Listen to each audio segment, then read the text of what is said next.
मैं भीख मांगता हूं प्रेस के साथियों से कि इसकी मां को न्याय दिला दीजिए, इसके बाप को न्याय दिला दीजिए। सरकार यदि मौन रही, ये जंग पप्पू यादव की होगी ये लड़ाई, और हम छोड़ेंगे नहीं। बच्ची जिसके माँ बाप ने उसको पढ़ाया, दबंगों ने बलात्कार करके मार दिया। बलात्कारी कहीं का हो, राजस्थान के अलवर का हो या कहीं का, मैं उन भाजपा के नेताओं से और यहां के सत्ता पक्ष और विपक्ष से जानना चाहता हूं, क्या बलात्कारियों के लिए 3 महीने के अंदर सजा का प्रावधान होगा या नहीं। पटना के हॉस्टल की इंक्वायरी की मांग करता हूं। जितने हॉस्टल हैं बच्चियों के, एज ए भाई, एज ए पिता, सुरक्षित नहीं है। बलात्कारी कहीं का हो, राजस्थान के अलवर का हो या कहीं का, मैं उन भाजपा के नेताओं से और यहां के सत्ता पक्ष और विपक्ष से जानना चाहता हूं, क्या बलात्कारियों के लिए 3 महीने के अंदर सजा का प्रावधान होगा या नहीं। क्या रात के 12 बजे हमारी बेटी बहन और हमारी मां आजादी के साथ जिएगा कि नहीं। मैं आजादी चाहता हूं बिहार के बेटियों की। कहां चले गए कंधा चलाने वाले इतने बड़े घटना पर। हमने अपने अध्यक्ष को कहा, हमने निषाद साहब को कहा, अमरजीत ठाकुर को कहा, जिला पार्षद जी को, कि मैं 1 मिनट नहीं बैठूंगा। अभी तक समाज के लोग क्यों चुप बैठे हुए हैं। मैं भीख मांगता हूं प्रेस के साथियों से कि इसकी मां को न्याय दिला दीजिए, इसके बाप को न्याय दिला दीजिए। सरकार यदि मौन रही, ये जंग पप्पू यादव की होगी ये लड़ाई, और हम छोड़ेंगे नहीं।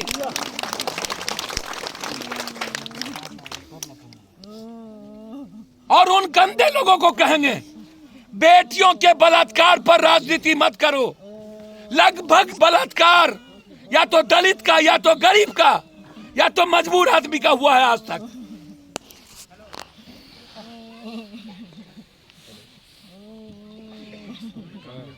आश्चर्य है, समाज अभी तक मौन है, डरा हुआ है। अभी तक में तो इसके घर को उजाड़ के फेंक देना चाहिए था। रहने का राइट नहीं है इस गांव में उसको। मैं पटना के हॉस्टल की इंक्वायरी की मांग करता हूं। जितने हॉस्टल हैं बच्चियों के, एज ए भाई, एज ए पिता, सुरक्षित नहीं है पटना का गर्ल्स हॉस्टल, जो किसी निजी हाथों में चला रहा है। गर्ल्स हॉस्टल के लिए सरकार से मैं मांग करता हूं कि वहां अपने मॉनिटरिंग में उसको चलाए। अभी मैंने एसपी साहब से बातचीत की कि हमको एसपीडी ट्रायल चाहिए। 3 महीने के अंदर बलात्कारियों को फांसी की सजा होनी चाहिए। मैं छोड़ूंगा नहीं, बख्शूंगा नहीं। मैं किसी की घर की बेटी बहन सुरक्षित नहीं है। मैं पप्पू यादव हूं, बता दूं, ऐसे लोगों को जिंदा रखने का राइट नहीं है। समाज में ये नरभक्षी है।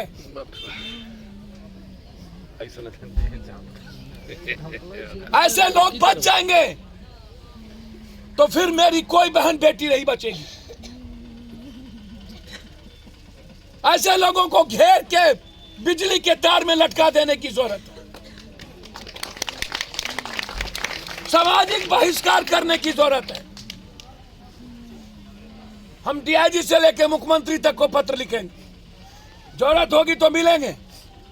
लेकिन मैं जानना चाहता हूं, हाय तौबा मचाने वाला इस देश के सबसे बड़े बेटी बचाओ, बेटी पढ़ाओ, बेटी मारो,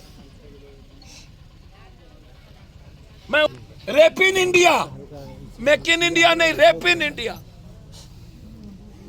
बेटी छिपाओ, बलात्कारियों से बचाओ,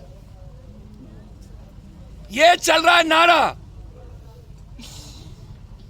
देश बदल रहा है, बेटियों के साथ रोज बलात्कार हो रहे हैं, रेप हो रहे हैं, रोज ब्रेक हो रही है बहन और बेटी। कोई भी द इंडियन एक्सप्रेस की रिपोर्ट है, आप देख लीजिए, साफ शब्दों में कह रहा है कि यह कंट्री बेटियों के लिए सुरक्षित नहीं है, ना हो। नेताओं के द्वारा बलात्कार की घटना सबसे ज्यादा इस हिंदुस्तान में, आम आदमी और बलात्कार लगभग गरीब कमजोर तबके के ही घर में और बच्चियों के साथ बलात्कार की घटना, मौत क्यों? बलात्कारी क्या जाति, धर्म, वर्ग या गरीब देख करके बलात्कार करते हैं? पॉलिटिशियन हमारे घर में हमारी बच्ची या हमारे घर में हमारे पर नजर नहीं पड़ता है, लेकिन आम और गरीब आदमी की बेटियों पर नजर क्यों पड़ता है इन लोगों की? ये आश्चर्य होगा आपको, बीजेपी के सतना इंसान कदर नाबालिग बेटी के साथ जो बलात्कार हुआ था, आपको आश्चर्य होगा। कोई बात, चिन्मयानंद भाजपा के पूर्व मंत्री के साथ उन्होंने फिर बलात्कार किया। 28 वर्षीय महिलाओं के साथ याद करिए, जीपी अग्रवाल के द्वारा बलात्कार हुआ। उत्तर प्रदेश में एक घटना नहीं, लगातार कई घटना, जिसके पीड़िता के मां को अभी प्रियंका गांधी ने टिकट दी। सेंगर उत्तराखंड में संजय कुमार के द्वारा बच्चियों के साथ जो उत्पीड़न हुआ था, जो संगठन महासचिव थे, 5 साल में किस पार्टी ने किस उम्मीदवार को टिकट दिया, जिसमें 47 टिकट देने में भाजपा सबसे आगे, उसके बाद राजद। आज तक और जो बलात्कार के केस में फंसता है, उन नेताओं की बीवी को या उनके परिवार को टिकट दे देता है। बलात्कारियों का मन क्यों बढ़ा? ये मेरा रिपोर्ट नहीं है, सरकारी संस्था association for democratic reforms ADR के में विधायक सांसदों की संख्या सबसे ज्यादा 14 तथा दुष्कर्मी अपहरण, मतलब सबसे ज्यादा एडीआर की रिपोर्ट है कि बलात्कार की घटना। और इस देश में पोर्न देखने की संख्या बड़े लोगों की, मिडिल क्लास से ऊपर, और नेताओं के पर सबसे ज्यादा रिपोर्ट है। तो सजा भी उसकी बीवी को टिकट दे दिया गया। क्या चरित्र बदला? मैं लगातार बलात्कारियों के खिलाफ जंग लड़ रहा हूं। अररिया का मामला हो, चाहे कई घटनाओं में, आपको आश्चर्य होगा, यह जो घटना है हलई थाना का, यह एक बड़े इलाके हैं जहां पर केंद्रीय गृह मंत्री घर है। मेरा सवाल है किसी व्यक्ति से नहीं, पद से। बड़ा आदमी है, धमकी देते हैं लोगों को, हम देख लेंगे। आज देख लीजिए ना, एक 20 साल की मासूम बच्ची, जिसके माँ बाप ने उसको पढ़ाया, दबंगों ने बलात्कार करके मार दिया। आज तक ना तो विपक्ष, खैर विपक्ष की तो बात छोड़ दीजिए, वो मुर्दाओं की, उसके बारे में मेरी ओपिनियन है, उसे ना तो किसी बेटी से, ना तो किसी बच्चों से, ना तो बिहार के किसी हालात से।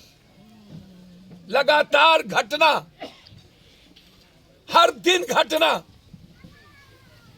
कभी मोतिहारी में मर्डर, कभी 2-2 सगे भाई की मर्डर, कभी किसानों की मर्डर। कोई दिन नहीं है नालंदा में, बिहार शरीफ में मार दिया गया। परसों एक व्यवसायियों को गोली। आज 9 लोग शराब में मर गए नालंदा में। क्या चुल्लू भर पानी में डूब के नहीं मर जाना चाहिए? लगातार मौत पे मौत। कोई घर की बच्ची सुरक्षित नहीं है।